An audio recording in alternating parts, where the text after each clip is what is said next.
नमस्कार दोस्तों, स्वागत है आप सभी की मेरे इस वीडियो में जिसमें मैं बात करने वाला हूँ एक ऐसी स्ट्रैटेजी की जो आपको बहुत अच्छा प्रॉफिट बना के दे सकती है। तो फर्स्ट ऑफ ऑल मैं आपको कुछ रूल समझा देता हूँ जो सेटअप के रूल हैं। पहला रूल है कि आपको एक ट्रेड लेना है दिन में, ठीक है? आप चाहे निफ्टी में लो, बैंक निफ्टी में लो, ठीक है? आप कहीं भी ले सकते हो। और उसमें आपको जो दूसरा रूल है वो है आपका जो रिस्क रिवॉर्ड होगा एटलीस्ट 1:2 होगा, ठीक है? 1 ट्रेड अ डे 1:2। और तीसरा जो है वो है आपका मनी मैनेजमेंट, जो मोस्ट इम्पोर्टेंट है। आप आपका मनी मैनेजमेंट इतना स्ट्रांग होना चाहिए, आपके पास एक कंसिस्टेंट कैश फ्लो होना चाहिए, मंथली आपके पास कहीं से पैसा आना चाहिए, तब आप उसपे एक अच्छा रिस्क लेके आप लॉन्ग टर्म तक ट्रेडिंग कर सकते हो। अगर आपके पास इनिशियल कैपिटल नहीं है और आप मार्केट से कैपिटल बनाने जाओगे तो आप एंड में लॉस ही करोगे, उसके अलावा कुछ नहीं होने वाला। पहले आपको बहुत अच्छी सोर्स ऑफ अर्निंग बनानी है जिससे आपके माइंडसेट बहुत शांत रहे, आपको प्रेशर ना रहे कि मुझे कमा के घर ले जाना है। जब आप कमाने नहीं आते हो, बाज़ार आपको बहुत पैसा देता है और यही होता है, मार्केट ऐसी ही साइकोलॉजी पे चलता है। तो 3 रूल मैंने आपको बता दिए। पहले 1 ट्रेड अ डे, चाहे आप किसी भी इंडेक्स में करो। इससे क्या होगा, आपका सेट रूल रहेगा कि दोबारा एक बार एसएल ले लेना है, टारगेट लेना है, कुछ नहीं करना है फिर, ठीक है? ये भी नहीं कि बीच में निकल गए, कुछ कर लिए, कुछ नहीं। हमें अपना एसएल देना है और टारगेट लेना है, बस। मैं अभी बैक टेस्ट करके दिखाऊँगा स्ट्रैटेजी तब समझाऊँगा। पहले मैं ये रूल समझा रहा हूँ। दूसरा 1:2 जो मैंने आपको बता दिया, और तीसरा ये आपका मनी मैनेजमेंट बहुत स्ट्रॉन्ग होना चाहिए, तभी आप लॉन्ग टर्म तक टिक पाओगे, ठीक है? अब बढ़ते हैं हमारे सेटअप की तरफ। तो सेटअप के लिए आपको ओवरऑल प्राइस एक्शन देखना है, चार्ट देखना है, ठीक है? आपको पहले बड़े टाइम फ्रेम पे, जैसे मान लेते हैं मैं लास्ट जितने चार्ट इसमें होंगे वहाँ तक जाऊँगा, ठीक है? 1 मिनट पे जितने होंगे। तो चलिए गाइज़, मैं आपको दिखा देता हूँ। फर्स्ट ऑफ ऑल आपको क्या करना है, फर्स्ट ऑफ ऑल आप जब भी, जैसे मान लेते हैं हमें अगले दिन ट्रेड करना है 20 तारीख को, ठीक है? 20 तारीख को हमें ट्रेड करना है। तो चलिए गाइज़, मैं आपको दिखा देता हूँ कैसे हमारा सेटअप काम करता है चार्ट में और क्या उसके रूल्स हैं। जैसे हमें काम करना है 20 तारीख को, तो आपको एक दिन पहले दोनों इंडेक्स को एनालिसिस कर लेना है, ठीक है? दोनों के लेवल्स मार्क कर लेने हैं, दोनों को शाम को देख लेना है अच्छे से कि मार्केट कहाँ पे क्लोज़ हुई है, क्या ओवरऑल मोमेंटम रहा। अब जैसे दोनों इंडेक्स को साथ में देखना है। अब जैसे मैं यहाँ पे आपको बैंक निफ्टी दिखा देता हूँ। बैंक निफ्टी ने क्या किया, ओपन हुआ बाज़ार, उसके बाद अपने लो वगैरह ब्रेक किया और कंटिन्यूअस फॉल करके इस रेंज के आसपास और अपनी इसी इसी कैंडल के आसपास क्लोज़ हो गया, ठीक है? अब निफ्टी की बात करें, निफ्टी ने क्या किया इस दिन? निफ्टी ने भी लगभग सेम ही चीज़ करी। निफ्टी ने भी अपना, ठीक है, इस लो से सपोर्ट दिखाया पहले, अपना जो फर्स्ट कैंडल थी 1 मिनट की। फर्स्ट ऑफ ऑल गाइज़, ये जो सेटअप है ये 1 मिनट टाइम फ्रेम पे आपको चार्ट देखना है, बैंक निफ्टी और निफ्टी दोनों का, ठीक है? तो आपको क्या देखना है, बाज़ार जैसे आप कल ट्रेड कर रहे हो, जैसा आप जिस दिन ट्रेड करोगे उससे पिछले दिन का, प्रीवियस डे का आपका पूरा चार्ट देख लेना है, उसके मार्केट क्लोजिंग कहाँ ओपन हुआ, कहाँ गया, क्या ओवरऑल मोमेंटम रहा, उसको अच्छे से समझ लेना है। जैसे मैं इस दिन देखता हूँ तो बाजार ने क्या किया, 19 तारीख को निफ्टी ओपन हुआ, उसने अपने इस लेवल पे सपोर्ट दिखाया, आप देख सकते हैं आसानी से रुका हुआ था, ठीक है? फर्स्ट कैंडल के आसपास इसको मार्क कर लेना है। फर्स्ट कैंडल काफ़ी इंपॉर्टेंट है हमारे इस सेटअप में, ठीक है? और यहाँ अगर आप उसी फर्स्ट कैंडल को देखोगे तो यहाँ पर उसका ब्रेकडाउन हुआ है, ठीक है? रीटेस्ट हुआ है, उसके बाद फॉल आ गया है बैंक निफ्टी में। और निफ्टी ने क्या किया, निफ्टी ने बहुत देर होल्ड किया और उसके बाद ब्रेकडाउन किया, फिर ऊपर गया, फिर रुका और ऐसे ही जिगजैग बना के रुका रहा, कंसोलिडेट किया, ठीक है? एंड अप क्या हुआ भाई, यहाँ पे क्लोजिंग देखे गए हैं, तो आपको यहाँ पे देखने हैं कि कहाँ पर किसकी पोजीशन हो सकती है, रिटेल ट्रेडर की क्या पोजीशन कहाँ पर हो सकती है, ठीक है? उनके एसएल्स कहाँ पे हो सकते हैं। तो यहाँ पर आपको दिख रहा है कि जब ऐसे बाजार क्लोज हुआ है, ठीक है, ओवरऑल, और यहाँ पर दोनों साइड एसएल है, ठीक है? दोनों साइड एसएल है और सपोर्ट रेजिस्टेंस आपको मार्क कर लेना है। कोई साइकोलॉजिकल नंबर होगा तो उसे मार्क कर लेना है। जैसे यहाँ पे 60,000 एक इंपॉर्टेंट नंबर है, साइकोलॉजिकल नंबर है, उसे मार्क कर लेना है, ठीक है? अब अब आपने देखा बाजार का ये लो था, ये हाई था, आपको डे हाई डे लो ये सारे मार्क कर लेने हैं। बेसिक वही लेवल मार्क करने हैं जो रिटेलर्स मार्क करते हैं, सभी मार्क करते हैं, तभी आपको उनके एसएल्स आइडेंटिफाई करने में आसानी होगी। अब आपको ये ट्रेंड लाइन भी देख लेनी है कि ये थी एक ट्रेंड लाइन, ठीक है? अब अगले दिन जब आप ट्रेड करने आओगे तो आपको, जैसे मैं साथ साथ में आपको दिखाऊंगा, बाजार ओपन हुआ, ठीक है? फर्स्ट कैंडल ओपन हुई, इसने अपना फर्स्ट कैंडल ओपन होते ही अपना हाई ब्रेक कर दिया सेकंड कैंडल में और उसके बाद कंटिन्यूअस इस रेजिस्टेंस पे चला गया बाजार, ठीक है? दूसरे इंडेक्स ने क्या किया उसे भी देख लेंगे साथ में। देखो उस इंडेक्स ने क्या किया, उसने अपने फर्स्ट कैंडल के हाई से क्या लिया, रेजिस्टेंस लिया, इसने ब्रेक नहीं किया। देखो इस सेटअप में निफ्टी और बैंक निफ्टी दोनों ही इंपॉर्टेंट है, दोनों को ही देखना है, ठीक है? इसने क्या किया है, अपने क्लोजिंग प्राइस पे फर्स्ट कैंडल बनाई, उसके बाद अपने हाई को मेंटेन किया, अपने हाई को ब्रेक नहीं किया और दूसरे इंडेक्स ने अपना हाई ब्रेक कर दिया। आपको दिख रहा होगा यहाँ पर ये जो फर्स्ट कैंडल का हाई था ये बैंक निफ्टी क्रॉस कर चुका था। उसके बाद बैंक निफ्टी कंटिन्यूअस निकला और यहाँ के आसपास इस रेजिस्टेंस पे, अब देखो ये गया कहाँ तक, यहाँ पर क्या होगा, जब यहाँ से बाजार कंटिन्यू इतनी बड़ी कैंडल बनाई होगी तो अगर किसी ने सेल भी किया होगा तो उसके एसएल्स निकाल दिए होंगे बाजार ने, ठीक है। और ऊपर एक इंपॉर्टेंट साइकोलॉजिकल नंबर था, उसकी वजह से काफी सारे लोग के यहाँ तक मेरे हिसाब से एसएल निकल गए होंगे प्रीमियम में, ठीक। अब यहाँ क्या हुआ, यहाँ सेम हुआ कि बाजार जब भी ये पहला सेटअप है मैं आपको बता देता हूँ कि जब एक इंडेक्स की फर्स्ट कैंडल जो होगी उसके बाजार रेजिस्टेंस ले रहा होगा, ठीक है, और दूसरा इंडेक्स कोई भी हो सकता है जैसे बैंक निफ्टी हो सकता है, उस इंडेक्स का जो फर्स्ट कैंडल हो ब्रेकआउट हो चुकी हो, ठीक है, और यहाँ पर क्या होगा, यहाँ पर रेजिस्टेंस ले रहा होगा बाजार, ठीक है, ब्रेक नहीं हुआ होगा उसका है। तो ये हमारा सेटअप है कि इसने ब्रेकआउट कर दिया मतलब ये ब्रेकआउट फेलियर में बदल देगा, ठीक, और इसने ब्रेकआउट नहीं किया ये रेजिस्टेंस बना के रखेगा दूसरा इंडेक्स। अब सेम निफ्टी में भी हो सकता है, बैंक निफ्टी में हो सकता है, दोनों में हो सकता है, ऐसे ही बाजार चलता है, ठीक है।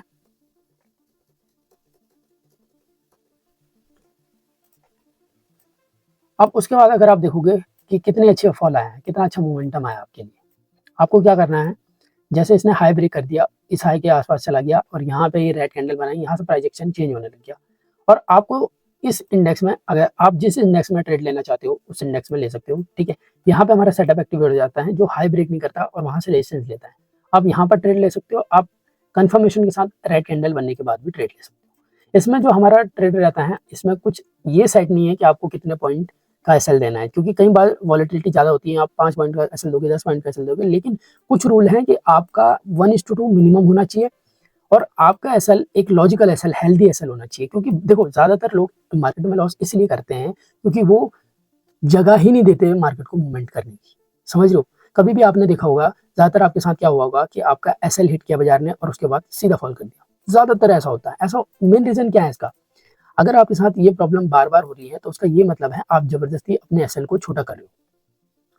तो उससे बढ़िया क्या होगा, बढ़िया ये होगा कि आप एसएल को भी बड़ा कर लो, क्या दिक्कत है, और टारगेट को भी बड़ा कर लो। एंड द एंड हमारा मोटिव क्या है, हमारा मोटिव पैसा बनाना है, सिंपल। और हम क्या गलती कर देते हैं, हम सोचते हैं भाई छोटा सेल दिया मैंने, 2 पॉइंट का सेल दिया और इतना बड़ा टारगेट ले लिया, ज्यादातर वो एसएल हिट हो जाएगा, जो ये आप छोटा सा एसएल रखोगे वो ज्यादातर आपका हिट हो जाएगा, ठीक है। तो हमें कोशिश करनी है कि बाजार की वोलेटिलिटी के साथ, देखो एंड द एंड क्या मैटर करता है, आप एंड द एंड अगर आप अच्छे रिस्क रिवॉर्ड के साथ, आप कोई आदमी 2 रुपए का एसएल लगा के 4 रुपए बुक कर रहा है, वो भी 1:2 ही बुक कर रहा है, और आप अगर 10 रुपए का एसएल लगा के 20 रुपए बुक कर रहे हो तो आप भी 1:2 ही बुक कर रहे हो। होता क्या है, अगर आप टाइट एसएल रख देते हो तो बाजार को जगह ही नहीं मिलती मूवमेंट करने की, सेटअप बना देता है, सब कुछ कर देता है, लेकिन आपने उसको वॉलेटिलिटी का मौका ही नहीं दिया। तो एसएल में भी बड़ा कर लो, टारगेट भी बड़ा कर लो, क्या दिक्कत है, दिक्कत क्या है इसमें, ठीक है। तो मेन ये मैंने आपको बता दिया, आपको ध्यान रखना है कि आपके जो एसएल्स हैं वो कभी भी छोटे नहीं होने चाहिए। अब यहाँ पे ये रेड कैंडल आई, आप पुल बैक का वेट कर सकते हो, आप उसका वेट कर सकते हो, ठीक है, और वरना अपना सेटअप एक्टिवेट हो चुका है, ठीक है, मैंने आपको बता दिया है, इसने रेजिस्टेंस लिया है, ठीक है। उसके बाद आप इस हाई के आसपास यहाँ कहीं पे एसएल लगा सकते हो, लेजेड एसएल लगा सकते हो, क्योंकि यहाँ पे एक छोटा सा स्विंग भी है, ठीक। अगर बैंक निफ्टी में लेनी है तो बैंक निफ्टी में आपको दिख रहा होगा कि अगर यहाँ से जब इसने हाई ब्रेक किया, ये कैंडल आई, ये डोजी कैंडल बनी, ये रेड कैंडल बनी, ठीक है, यहाँ पर आप इस हाई का एसएल रख सकते थे और इसके डबल का आप एटलीस्ट टारगेट रखोगे, ठीक है। अब उसके बाद अगले दिन देख लेते हैं बाजार ने क्या किया। अब मैं केवल ऐसा नहीं बोल रहा हूँ कि ये सेटअप आपको सुबह ही दिखेगा, देखो मैं उसके बाद का भी बाजार आपको दिखा दूँ, आप जब भी आओ आपको ये इसी प्राइस एक्शन पे बाजार चलते हुए दिखेगा, दिखाता हूँ कैसे। इसके बाद क्या हुआ है, मार्केट कंटिन्यूस फॉल किया, निफ्टी ने इस लेवल से सपोर्ट दिखाया, ठीक है, थोड़ा होल्ड किया, बैंक निफ्टी ने भी सेम ऐसे ही होल्ड किया और बाजार जो है कहाँ पे आया, अगर आप top to low fib mark करोगे, फिबोनाची रिट्रेसमेंट, तो एग्जैक्ट 0.6 के पास आया, ठीक है, अब देख सकते हो 0.6 के आसपास आया, ठीक है। हमें हमारी एंट्री यहीं पे बनती है, अगर 6 पे आता है हमारी एंट्री ऐसे नहीं बनती, ठीक है। अब इसने क्या किया है, देखो एक तो इसने डब्ल्यू बना दिया, उसका ब्रेकआउट दे दिया, उसका रिटेस्ट दे दिया, यहाँ पे भी रिटेलर्स को एंट्री दे दी, क्या हो बाय कर लो, बाजार ऊपर जाएगा, लेकिन बाजार ने उनके एंड देन क्या किया, यहाँ पे बहुत सारे एसएल है, आपको दिख रहा होगा कितने सारे रिटेलर्स के यहाँ पे एसएल पड़े हुए हैं और एंड देन बाजार उन एसएल्स को हंट करता है। देखो अब मैं नेक्स्ट डे दिखा देता हूँ, अब जब फिर आप अगले दिन ट्रेड करने के लिए आओगे तो आपको क्या करना है, आपको प्रीवियस डे एनालिसिस अच्छे से कर लेनी है। आपको ट्रेंड पढ़ लेना है कि अगर मैं, ठीक है, तो ये तो रहा एक तरफा आपको कैसे ट्रेड लेना है। ये वन साइड मार्केट थे, ठीक है, हमेशा ऐसा नहीं आता। अब जब आप नेक्स्ट डे आओगे ट्रेड करने के लिए, उससे पहले आपको शाम को पूरा बाजार देख लेना है, पूरा चार्ट देख लेना है कि क्या मोमेंटम आए हैं, क्या की लेवल्स हैं, क्या सपोर्ट थे, क्या रेजिस्टेंस थे, ठीक है, सब मार्क कर लेना आपको। और ओवरऑल क्या हुआ, जैसे आप अब जब आप अगले दिन आए तो आपको क्या दिखा कि मार्केट वन साइड फॉल कर रहा है, ठीक है। तो तीन प्रकार से बाजार चलता है, या तो कंटिन्यूअस अप साइड चलेगा, या कंटिन्यूअस डाउन साइड चलेगा, या फिर रेंज में रुक जाएगा, ठीक है। सबसे ज़्यादा जो कैपिटल वाइप आउट होती है वो रेंज में होती है सबसे ज़्यादा, ठीक है। और रिटेल सबसे ज़्यादा ऐसे ही ऑल टाइम हाई पे इन पे पैसा बना लेता है जब one side one way rally आती है। तीन तीन प्रकार की मैंने आपको बता दिया कि तीन टाइप के मार्केट स्ट्रक्चर होते हैं जो बाजार इन्हीं में घूमता है, ठीक है। तो आपको अपना जो सेटअप है, साइकोलॉजी है, इन तीन प्रकार के हिसाब से लेके चलना है। ऐसा नहीं है कि एक ही, आपको हर दिन तैयार रहना है कि किसी भी दिन रेंज बाउंड बाजार आ सकता है, किसी भी दिन साइडवेज बाजार आ सकता है, किसी भी दिन ट्रेंडिंग मार्केट आ सकती है, ठीक। अब जब आपको पता है कि वन वे रैली है, कंटिन्यूअस सेलिंग है, तो आपको क्या है, आप एसएल हंटर तो हो, लेकिन आपको ट्रेंड भी तो पकड़ना है। आप ट्रेंड के अब देखो, आप हर जगह रिवर्सल खोजने जाओगे, आपको यहाँ पे रिटेलर की साइकोलॉजी समझनी है कि वो क्या कर रहा है। अब देखो यहाँ पे रिटेलर क्या कर रहा है, अगर मैं आपको दिखाऊं तो यहाँ पे रिटेलर, यहाँ पे जो है रिटेलर ने क्या किया, रिटेलर ने कुछ नहीं किया, उसने उसको बाइंग दिखी है कंटिन्यूअस, ठीक है। वो इसी अपॉर्चुनिटी में रहा, जब भी वन साइड गिरता है या बढ़ता है उसको ये लगता है कि ये इतना गिर गया और कितना गिर जाएगा, इतना गिर गया अब तो बेच ही नहीं सकता, और ये माइंडसेट बना के बिग मनी क्या करता है, उसके कंटिन्यूअस लॉसेस करवाता है। अब मैं अगले दिन दिखाता हूँ इतनी बड़ी सेलिंग के बाद क्या हुआ अगले दिन। देखो अगले दिन बाजार कैप डाउन खुला, ये हमारी फर्स्ट कैंडल है, हमें क्लोजिंग प्राइस मार्क कर लेनी है, और एक मिनट, हमें क्लोजिंग प्राइस मार्क कर लेनी है अपना, ये ओपनिंग कैंडल अगर हम मार्क कर ले, डे हाई लो जो भी आपको आसपास लेवल दिखते हैं उनको मार्क कर लेना है। यहाँ पर क्या हुआ है, कल निफ्टी ने अपने फर्स्ट कैंडल से रेजिस्टेंस लिया था, आज इसने ब्रेकआउट दे दिया, ठीक। और कल जो है बैंक निफ्टी ने अपना फर्स्ट कैंडल ब्रेक कर दिया था, आपको दिख रहा होगा सेम बना था। इससे पिछले दिन का मैं अगर आपको दिखाऊं तो कल क्या हुआ था, इससे पिछले दिन क्या हुआ था, बैंक निफ्टी अपनी फर्स्ट कैंडल को ब्रेक कर दिया था यहाँ पर, और यहाँ तक चला गया था, और निफ्टी ने अपने हाई को होल्ड किया था। आपको समझ आ रहा होगा, तो निफ्टी ने अपनी फर्स्ट कैंडल को होल्ड किया था इससे पिछले दिन, समझ रहे हो यहाँ पर। तो अगले इस आज भी वो सेम सेटअप बना दिया उसने, बस उसने इंडेक्स चेंज कर दिया। इस बार उसने निफ्टी में हाई ब्रेक कर दिया और बैंक निफ्टी में अपना हाई मेंटेन रखा। अब इसमें ट्रेड कैसे बनता है, ट्रेड ऐसे बनता है कि जब बाजार ऐसे खुला तो यहाँ पे सबको लगता है कि यार इतना गिर गया है और कितना गिर जाएगा, रिटेलर्स को ज़्यादातर ऐसा लगता है। जब ट्रेंडिंग मार्केट होता है एक तरफा होता है, समझ नहीं आता कहीं से कहाँ से रिवर्सल होगा, कहाँ से रिवर्सल होगा। लेकिन आपको ट्रेंड के साथ ट्रेड करना है, एसएल्स के साथ ट्रेड करना है। आप इतने दूर बैठे बिग मनी को टारगेट नहीं कर सकते, इतने दूर बैठे, क्योंकि मतलब क्या है कि बाजार देखो, बाजार अगर आप सोचोगे, कई बार आपको लगता होगा कि यार मार्केट जब पूरी एसएल हंटिंग पे चलती है तो मोमेंटम कैसे आते हैं, फिर मोमेंटम आते कैसे हैं। जैसे मान लेते हैं यहाँ से कोई चार्ट है, ठीक है, इसने यहाँ हाई ब्रेक किया, फेक आउट दिया, फिर यहाँ से इसको सही ब्रेकआउट बना के चला गया। इस हिसाब से तो यहाँ पे बहुत सारे एसएल हैं, बहुत सारे एसएल हैं, तो बाजार के फिर से नीचे आ जाएगा, और फिर जब नीचे आया होगा तो इस ब्रेकडाउन में कितने सालों के एसएल होंगे, तो क्या बाजार फिर से ऊपर चलेगा। इसका मतलब क्या होगा कि बाजार तो कभी बढ़ ही नहीं पाएगा या अपने मूवमेंट कंटिन्यू नहीं कर पाएगा। और यहीं पर ज़्यादातर रिटेलर्स मिस्टेक करते हैं, सबसे बड़ी मिस्टेक यहीं पे होती है जब भी हम एसएल हंटिंग पढ़ते हैं। देखो बाजार अपने मोमेंटम को कंटिन्यू रखता है, लेकिन वो केवल बिहेवियर चेंज कर देता है, माइंडसेट चेंज कर देता है रिटेलर्स का, ठीक है।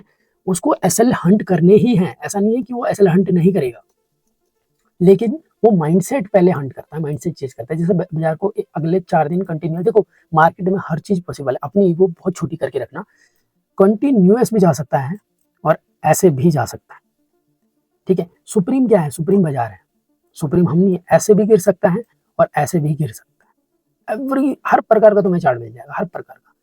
तो एंड द एंड इससे हमें नहीं जीतना कि ये कंटिन्यूअस फॉल कर गया तो फिर से रिटेलर्स को लगा हुआ इतना फॉल आ गया, अब इस लो के बाद वो सेल करना चालू कर देंगे। मैं समझाता हूँ आपको कि एग्जैक्टली एसएल हंटिंग को कैसा देखा जाता है। अब देखो इस दिन हुआ क्या है, इसने हाई ब्रेक किया और यहाँ से होल्ड करने लगा। अब तुम प्राइस एक्शन को समझो, देखो बाजार ने सेलिंग तो देनी है या ट्रेंड को कंटिन्यू रखना है। अगर इसको गिरना था ठीक है, तो यहाँ पे इसने इतना देर इंतजार क्यों करवाया? आप देखो कितना टाइम स्पेंड किया है।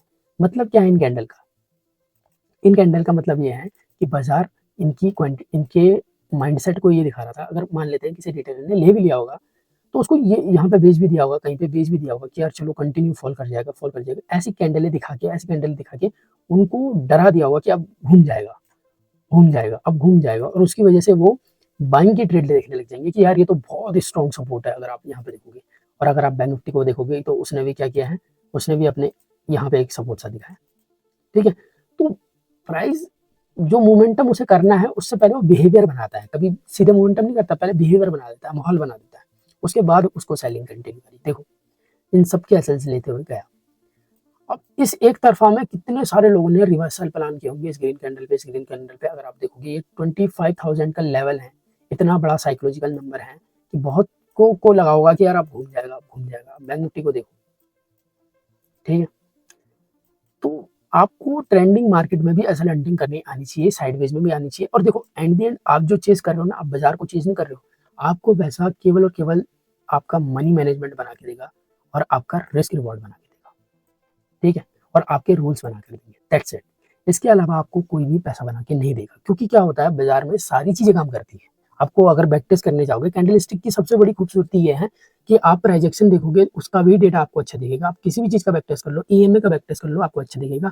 आरएसआई किसी भी, या ओआई डेटा का किसी भी चीज का आप अगर बैक टेस्ट करोगे, तो उसकी एक्यूरेसी बहुत अच्छी दिखती है, क्योंकि उस मार्केट में इमोशन नहीं होते।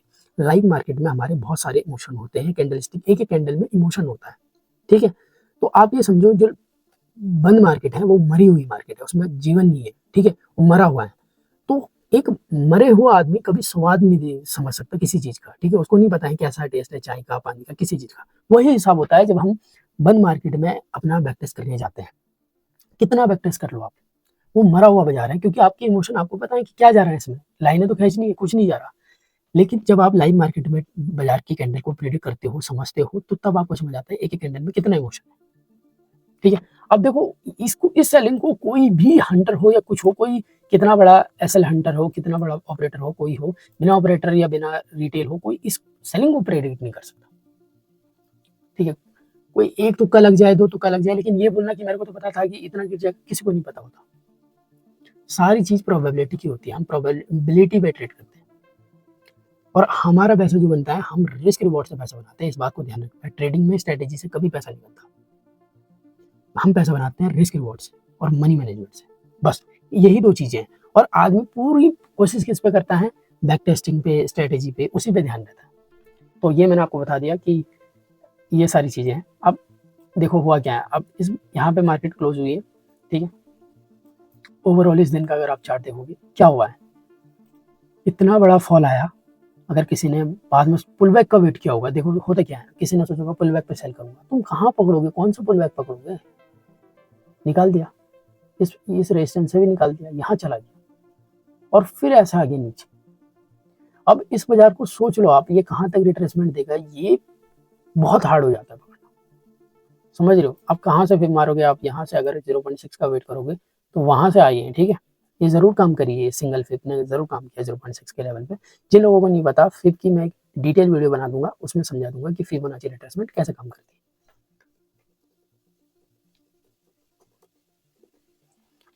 ठीक है, अब जैसे ये क्लोज हो चुका है, अब अगले दिन देखते हैं।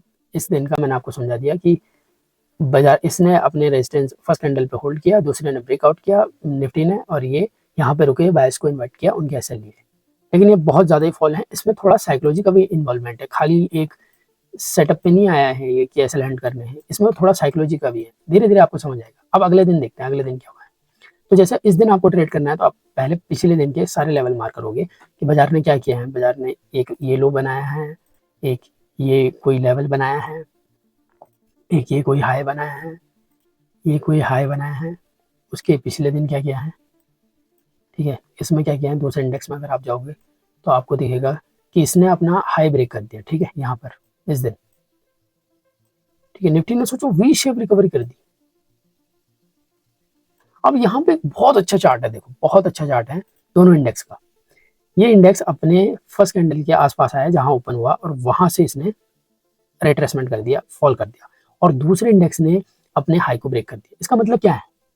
इसका मतलब ये है कि बाजार ऑलरेडी स्ट्रांग है, लेकिन बाजार आपको दिखाना नहीं चाहता। कल को बैंक निफ्टी भी ऊपर ही जाएगा, लेकिन वो दिखाना नहीं चाहेगा कि मैं सीधे वहीं क्लोज हो जाऊँ, सेंटिमेंट बनाने के लिए। अब निफ्टी ने तो पूरा रिकवर करके लगभग इसी लेवल पे क्लोज कर दिया, अपना हाई ब्रेक करके, ठीक है। ऑलमोस्ट सेम ही चार्ट बना है, लेकिन आप अगर थोड़ा सा समझोगे, इसने अपने इस लेवल को निकाला है, अपनी फर्स्ट कैंडल को निकाला है, डे हाई को निकाला है और दोबारा बना के एम पैटर्न बना के फॉल कर दिया, ठीक। अगले दिन क्या हुआ? अगले दिन गैप अप ओपन हो गया, ठीक है।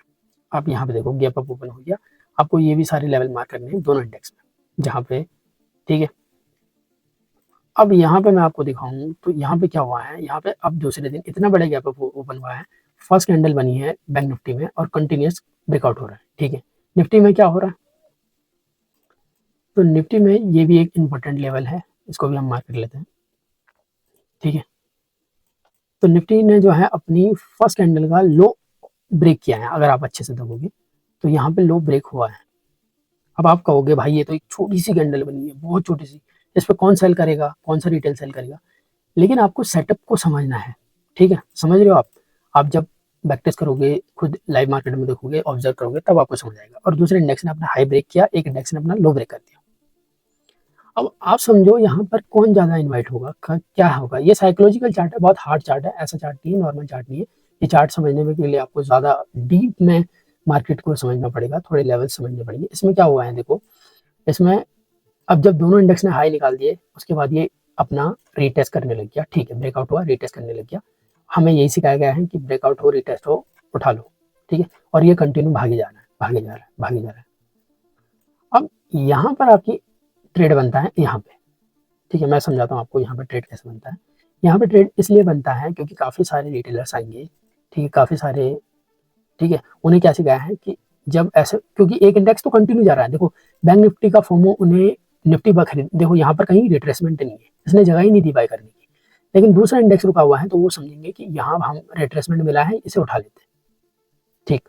और जैसे ही उन्होंने यहाँ पे एंट्री ली, यहाँ से ग्रीन कैंडल दिखाई, जहां बाजार ने इस हाई को निकाला, उसके बाद ये रेड कैंडल कंफर्मेशन दी, उसके बाद हम शॉर्ट कर सकते हैं। और फॉल देखो आप, इनके पूरे एसएल निकाल दे बाजार, देख लो भाई, ठीक है। अब ये नहीं बोल रहा हूं मैं कि आप इतना होल्ड कर दोगे, मतलब नहीं बनता इतना होल्ड करने का, और लॉजिक भी नहीं बनता। एक दिन अगर कर लिया तो दूसरे दिन से हैबिट खराब हो जाएगी। तो आपको अपना रिस्क लेना है, आपको अपना टारगेट लेना है, दैट्स इट। उसके बीच कुछ नहीं, क्योंकि ऐसे भी दिन आएंगे और ऐसे भी दिन आएंगे जब आपके एसएल्स हिट होकर टारगेट आएंगे, टारगेट हिट होकर एसएल्स आएंगे, बहुत सारी चीजें होने वाली है, टारगेट से पहले घूम जाएगा, बहुत सारी चीजें होने वाली है, ठीक। अब अब बात करते हैं, फिर अगले दिन आप आए, आपने वही पूरा प्राइस देखा, ये इसका क्लोजिंग प्राइस था, ये इसका सपोर्ट था, ठीक है। सारे लेवल्स मार्क करें अगले दिन के लिए। और अगले दिन जो ही जैसे बाजार ओपन हुआ, क्या हुआ, मार्केट ने अपनी फर्स्ट कैंडल का लो ब्रेक कर दिया, ठीक है। और बैंक निफ्टी ने क्या किया, इसको भी देख लेते हैं। दोनों इंडेक्स आपको साथ में ही समझने। तो दूसरे दिन इसने क्या किया, तो अगर आप देखोगे बाजार फॉल किया, होल्ड किया और रुक गया, ठीक है। इसने अपने यहाँ पे एंट्री ली, फर्स्ट कैंडल बनाई, इसने इसका लो ब्रेक किया और ये गया अपने सपोर्ट के पास, यहाँ पे एक सपोर्ट दिखा के वहां से बाइंग दिखाई। समझ रहे हो आप यहाँ पे क्या हो रहा है? और दूसरा इंडेक्स कहाँ गया, अपने डे हाई के पास। अब वैसे तो ट्रेड ये भी बन रहा है, ठीक है, कि ब्रेकआउट हुआ, आप इस रिट्रेसमेंट पे हाई के लिए ट्रेड कर लो। और लेकिन जब दोनों इंडेक्स ने अपने लो ब्रेक कर दिए, तो आप थोड़ा प्राइस स्ट्रक्चर को समझो, ठीक है, कि सबको क्या लगेगा। जैसे देखो बैंक निफ्टी ने फॉल किया, अब इसका फॉल जो आया, 3 कैंडल बनी, इसने टाइम नहीं दिया और बैंक निफ्टी में लोगों लगा हुआ, ठीक है। निफ्टी में भी सेम फॉल आएगा, क्योंकि इसने क्या किया, ब्रेकडाउन दिया और रीटेस्ट कर दिया। अब सबको लगेगा कि सीधा नीचे निकल जाएगा, लेकिन बाजार क्या करेगा, उनके एसएल हंट करेगा, ऊपर निकलेगा। और ऊपर जाके इस हाई के बाद जैसे ये लेवल क्रॉस हुआ होगा, ठीक है, ये वाला, ठीक है, काफी स्ट्रॉन्ग लेवल है अगर आप देखोगे, ठीक है। और बैंक निफ्टी ने क्या किया, बैंक निफ्टी ने भी सेम लगभग आया और रिट्रेसमेंट दिया और धीरे धीरे धीरे गिर रहा है। ये इतना बढ़िया चार्ट होता है। अब आपको फिब लगानी है और 0.6 का लेवल देख लेना है। यहाँ पे 0.6 है, नहीं आया है 0.6 तक। और दूसरे इंडेक्स में क्या हुआ है, दूसरे इंडेक्स अपने हाई पे किया, ठीक है। तो एक ट्रेड हमारा सेटअप यहाँ पे भी एक्टिवेट हो गया है। जब दोनों इंडेक्स ने अपना लो निकाल दिया है, तो मतलब यहाँ पे सेलर आएंगे इस रिटेस्ट पे। आप यहाँ लॉन्ग कर सकते हो, यहाँ एसएल रख सकते हो, ठीक है। एसएल मैं कहूँगा बहुत तमीज़ से रखना, बहुत अच्छे से रखना, क्योंकि जगह दे देना बाज़ार आपको टारगेट क्या होगा ना, शुरू में अगर आप टारगेट चेज़ करोगे तो बाज़ार कभी भी ऐसा नहीं करेगा, ठीक है। तो ये थी भाई लोग मेरी स्ट्रैटेजी। आपको कुछ भी डाउट हो कि ये कैसे होगा, वो कैसे होगा, आप मेरे से कमेंट में पूछ सकते हो। वीडियो काफ़ी लंबी हो गई, मुझे उम्मीद नहीं थी इतनी बड़ी वीडियो बन जाएगी, पर कोई नहीं। Thank you so much for watching.